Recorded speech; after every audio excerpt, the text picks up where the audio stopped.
lang magpapasaya sa atin. Opo. Ano, di ba? Si Lord di tayo iwan eh, no? Andiyan lang siya sa atin. Opo.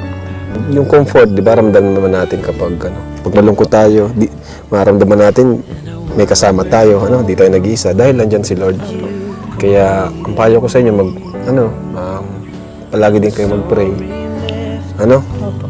Nagpipray ka naman. Opo.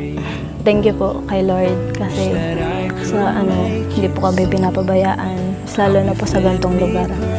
Sobrang pray lang kasi pag naniniwala ko pag nandyan siya, hindi ko po papabayaan niya. Tama yun. Ang katangi po talaga sa mga problema o sa mga pagsubok, panalangin lang po. Pray lang talaga.